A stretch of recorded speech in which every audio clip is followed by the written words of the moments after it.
Is it bad to lift with a lifting schedule of Saturday, Sunday, and Tuesday, and then run pretty close in between those days with no rest days until later in the week? We're going to be talking about this and so much more. Let's dive in.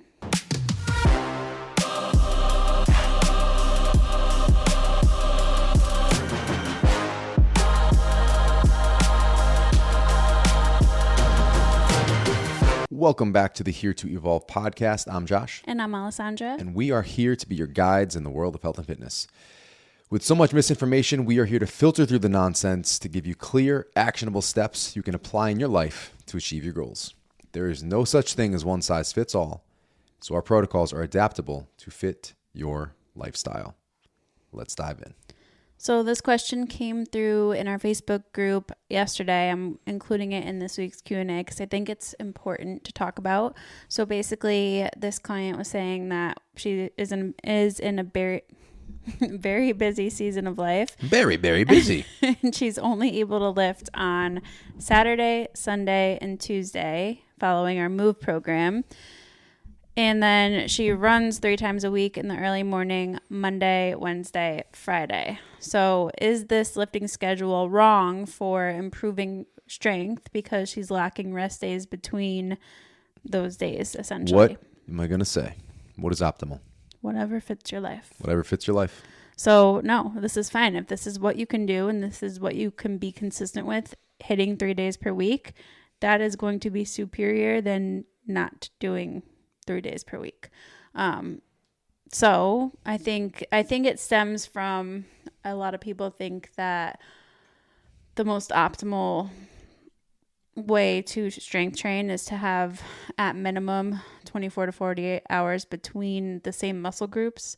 But then you have those who swear by total body lifts 5 days a week. Yeah. Which I used to do. And your body adapts to it. Ideally, like my lifting schedule, it's 4 days a week. I'm doing Evolve Hybrid.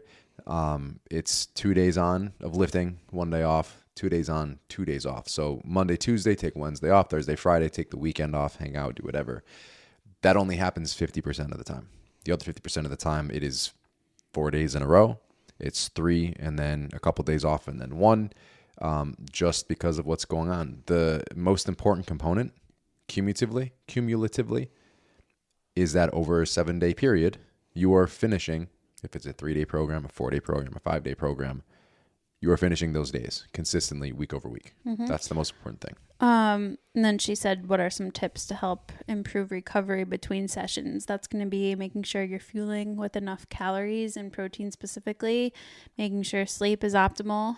Those are honestly the biggest 2 things. It's food and sleep. When it comes to recovery. Those are the 2 things you can control. Yeah. But yeah, I do the same thing. Like we've been traveling a lot the last couple of weeks. We've had a lot of family events and different things going on where we're traveling like the end of the week. So I had to cram my lifts in the first 4 days of the week. And then when we came home, and was that ideal? No, but I still did it and I still progressed in almost everything. So make it fit your life. So hopefully that helps. All right, moving on to everyone else's questions. I would love some book recommendations to wind down before bed. What do you got? Book recommendations? Mm-hmm. Mine aren't going to help you unwind. Mine are Josh typically likes to personal read development. Personal development, like business type books, no matter what time it is. I personally like fiction before bed just because it really lets me, it's almost like watching a TV show that's entertaining. It kind of just turns my brain off from work. So I have, I think, a lot of my favorite books saved on my Amazon storefront if you go in my bio on Instagram. But I would say the best thing to wind down is whatever's going to shut your brain off. So for me, that's fiction. You have no trouble sleeping after you read those. So most of you probably are not looking for business books before bed. I know maybe those will put you to sleep for some of you. Yeah, that's true. Maybe some people fall asleep to that. Honestly, just reading in general helps me wind down. It doesn't matter really what it is, as long as I'm reading an actual book or on my Kindle. That will always make me sleepy compared to watching TV or scrolling my phone. Yeah. These make me tired too, unless it's something like, oh, that's a good idea. I have to write it down, and I'm on my phone like 7 times in between it and taking notes. And Yeah. thinking about things I want to do the first thing in the morning tomorrow based on that thing. So it usually isn't a problem until I like strike gold. I'm like, oh, this applies to me right now, and I'm gonna go do this. Yeah. Same question asker Lauren asked, Alessandra, are you doing any zone 5 sprints in pregnancy? No, because sprinting in pregnancy just feels terrible, honestly. Like your mechanics are already thrown off. So for me personally, just not on the top of my cardio to-do list. I prefer more zone 2. Occasionally my heart rate will come up higher than that just because I am pregnant and your heart rate is naturally higher anyway. I was actually itching to do some type of Peloton interval class today, though. I don't know. I would probably not necessarily bump into zone 5, but might hit zone 4. And there's no more Peloton classes. It's You canceled. It's right on your own. You canceled our Peloton.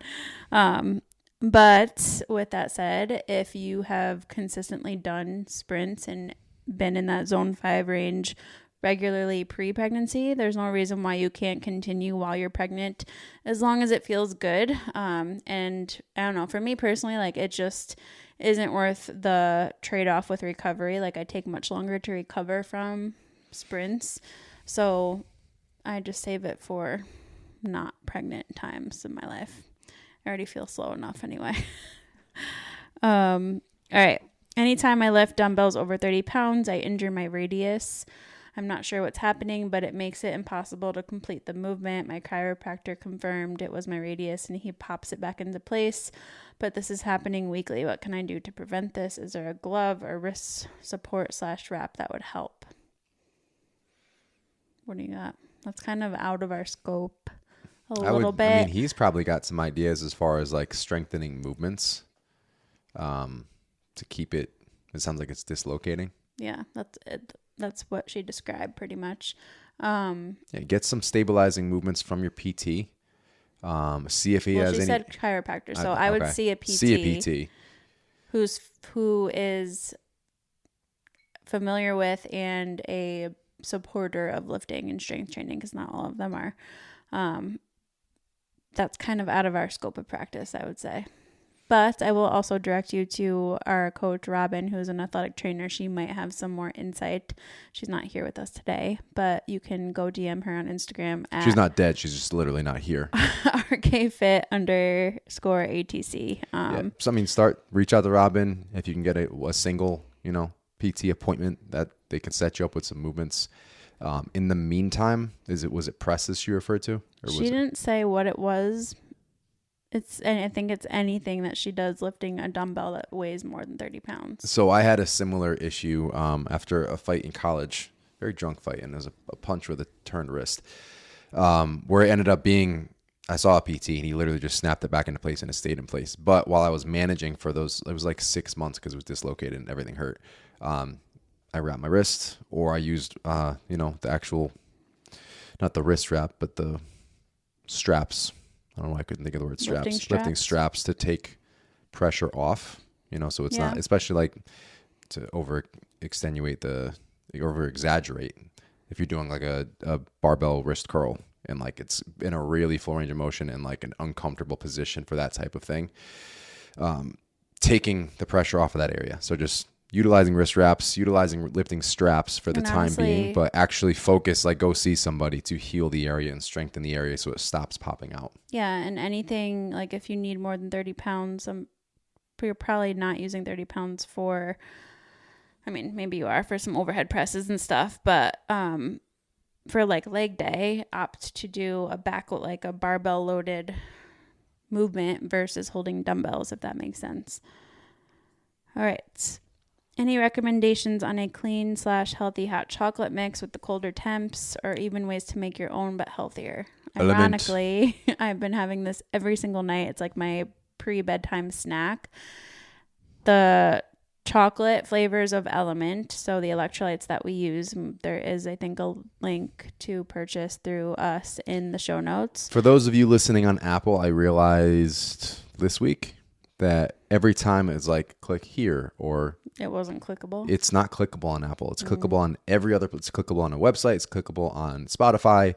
So I actually just changed that. So if you guys like the show notes don't work, Nobody told us that, by the way. You guys can tell us this stuff. I put the actual link directly below it so you can copy and paste it in. It's probably going to be annoying for those of you who are listening on Spotify now or on our website, but now you've got the link. It's there. So it's there, but I love all of the chocolate flavors. I think they're a seasonal box of chocolate. I think they stock like the regular chocolate one all year, but like they have chocolate raspberry. The chocolate mint is really good, and I just have those with hot water. I Chocolate also caramel, chocolate medley. Yep. I also add in Habanero chocolate. 2 scoops of collagen protein to that, and then I put whipped cream on top, and it is an easy way to get electrolytes in. It's healthy for you, and I love it. So that's what I do. All right. After prioritizing total calories, protein, and fiber, is there a general recommendation for the quantity of fat in your diet versus carbs? I maintain at 24 to 2,500 calories, 145 protein, 30 grams of fiber, 106 grams of fats, and 238 grams of carbs. I would say I have steady energy considering a busy lifestyle job and lifting 4 days and running 25 miles per week. I have thought of tinkering with my fats and carbs just to see if I feel even better doing so, as I'm running more now than I have in recent years. If you're performing well, if you feel good, energy's high, don't fuck with it. Yeah, I mean, you're kind of in a good balance, I would say. With both carbs and fats, I would say it can't hurt to try slightly lower fats and slightly higher carbs just because you are running more. So you're going to utilize that a little bit more. But, I think it's something that differs for everybody and that you're not going to know until you try. So there's not like a specific ratio a general like ratio we recommend. But I would even just bump carbs up to like, I don't know, 270, 280, and then reduce fats with that in mind, and see how that goes. But because your fats are pretty high, not compared to most people, yeah, I would recommend trying to bump carbs up. But that said, that doesn't mean that your current ratio is wrong. That's if you want to try something else. Yeah, that's just experimenting. If you're in a good place and you feel good, there's no reason to change anything. The reason we don't have a set like this is your percentage for carbs, this is your percentage for fats, is because it's individual and you can change it. Like after calories and protein, where the rest of the numbers are coming from is less important. So it's personal. I was on, more of a moderate fats, higher carb diet forever. And then when I was just experimenting with things, trying to improve my gut health and just like have more energy, I think I just randomly happened to, for like a period of a few weeks, be consuming much higher fats and much lower carbs. And then upon that realization, I just kept that as my norm. So now I'm in a similar boat. I have pretty high fats and pretty moderate. Like for me, low moderate is like 250 to 300 grams of carbs anyway.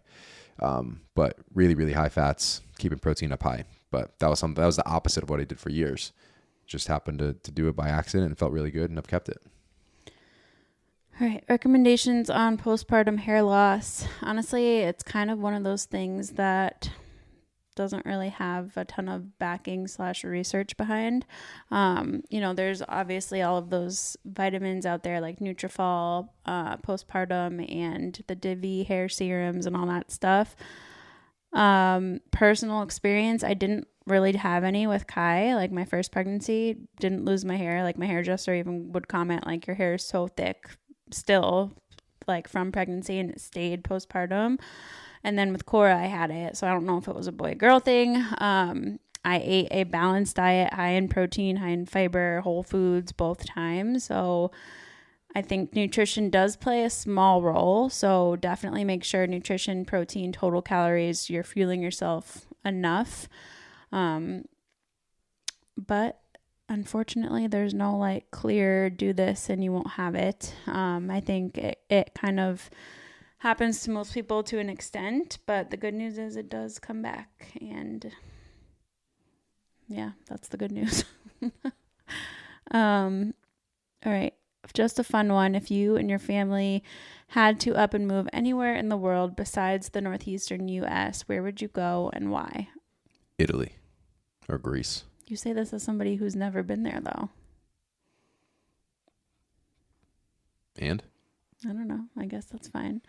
It's somewhere in Europe. If it wasn't here, I don't think I'd want to go to the thing about where we are is we're like in this, I'm going to jinx us, but whatever. We have been in like this bubble in Connecticut where we get the seasons. We don't have crazy severe weather. We don't get tornadoes where we are because it's hilly. Someone said that's a thing. I don't know why tornadoes discriminate against hills. Apparently that's a thing. We have hills. There's nothing like, wow, I want to go to Connecticut for this thing. But we have like mini versions of everything. Like if that makes, there's no extreme like, wow, that's incredible. But we have a little taste of everything. I would say our winters are kind of long. Like I wish summer and winter. It didn't always be. I think that's just the shift in the weather patterns. Like we were talking about it on our call today. We're losing spring and fall, and it's like longer winters and longer summers. And I think that's just with the climate change. But nothing's too crazy here. Like I do enjoy being in Connecticut. Like there's nothing special about it to an outsider. You would never come here. You would never come visit here unless you had someone who was here. But California, we wouldn't be moving there. Florida's been nuts with weather.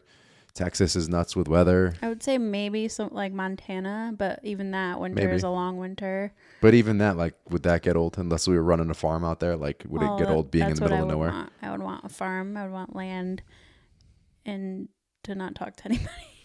Montana, Colorado, potentially if we stayed in the U.S., but Europe, I would do some exploring in Europe and then stay where we fell in love. I love everything I hear about Norway. Honestly. If it was Norway, if it's Switzerland, if it was Italy, Greece, like a lot of history, a lot of charm in those areas, and I love Greek mythology, so just visiting Greece has always been on my list. But I would say Italy, just without having been there.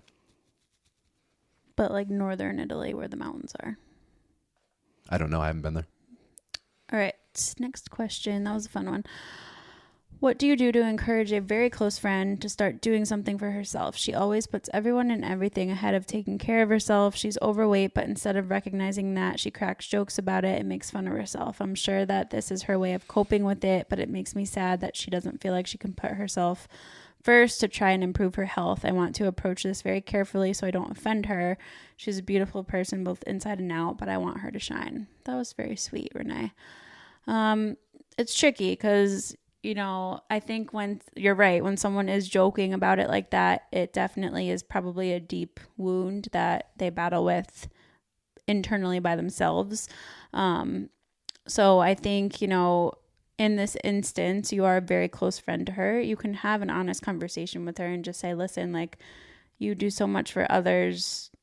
I would love to do something for you and steer you in the right direction with feeling better. Like, don't make it about an external thing. Like, make it about you want her to feel as good as she helps others feel. And kind of see where it goes from there. If she does make jokes about it, you can kind of maybe choose to steer the conversation and just let her know, like, hey, I see you. If you ever want to talk about this, I'm here to listen, kind of thing. Maybe she just brushes it off and then it kind of just ends there. So maybe that's a way to continue the conversation so she knows that this is something that you want to help her with and you're there to help her do stuff by with her. Listening. Yeah. Have your workout program you guys can do together. If you can meet up on the weekends. Yeah. Ask her to join you for something. Diet club, whatever that looks like, being there and being the team accountability system. Ask her if she wants to try a new recipe with you. Like, just little things like that can definitely help too. And then share with her whatever you're doing. Like, if you are following, whether it's our program or someone else's, just kind of be excited about it. Let her know about it, talk about it, and then hopefully she takes you up on listening and knows you're somebody that will be there for her in this aspect. But it's definitely a path that you have to tread carefully with because you don't want to offend anybody. But I think you're coming from a place of love, so it can't hurt to try to bring it up and then see where it goes. Pros and cons of running before or after lifting, or does it not matter? Wouldn't run immediately before your workout. Well, it depends. I wouldn't. I know you wouldn't, but some people do. Yeah, I wouldn't. If they want to prioritize strength training at all, I wouldn't do it before you work out. That's the key. So it depends on what you want to prioritize. If you want to prioritize running and that's like your main goal and you just want to be as fast as possible and blah, blah, blah, run as long as possible, then you're going to want to run first. And if the only other time that day you have to lift is right after, then that's what you have to do. If you're not a competitive runner and you just want to get, that's your priority right now, you just want to get better, is lifting first going to compromise the run that much to the same effect where a run would compromise your lift? I think so. You think so? Depending. Yeah. If I was going to go do, so how I... Completely non-competitive, or not even a 5K, not a 10K, you just want to get better at running. Yeah. If your main goal is to get better at running, you have to prioritize the main goal. I see your point. I disagree with it. It's individual. Like if it's somebody who's a total newbie to both and they need to build muscle to be a better runner, then maybe. But if their main goal is to run, that is always the priority. You can still get better at running. On sore legs. If you do so, your legs aren't sore immediately after a chest workout, or even after a lower body workout. So that was where I was going next. You also have talked about running on your lower body days just to prioritize recovery anyway. I understand. The point that I'm making is you can still improve running by doing so after a lift, whereas if you run first, you're going to be pretty gassed and your lifting is really going to suffer because of the run you just did immediately before it. Ideally, these are spaced out. So give yourself a couple hours, give yourself a meal between those. If they have to be crunched together, unless you are running competitively, I would say there is no reason to run first. And we can disagree, and you can see progress in both, but I disagree with you can first. See progress in both, but even if you're not trying to be a competitive runner and you want to get better at running and you lift a heavy leg day first, that is going to impact your run. 100%, but you're still going to get better. Whereas if you go run 3 miles and do your leg day, you're not going to see progressive overload nearly as efficiently. Agree to disagree. I'm saying there's not one right way to do this. So that's the point of this argument. Yep. Is you can do it both ways. We disagree for those reasons. Yep.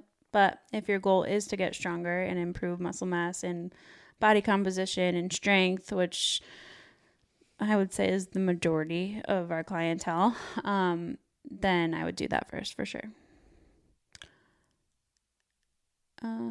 Another wrist wrap question. Curious about your opinions on wrist wraps or Versa grips.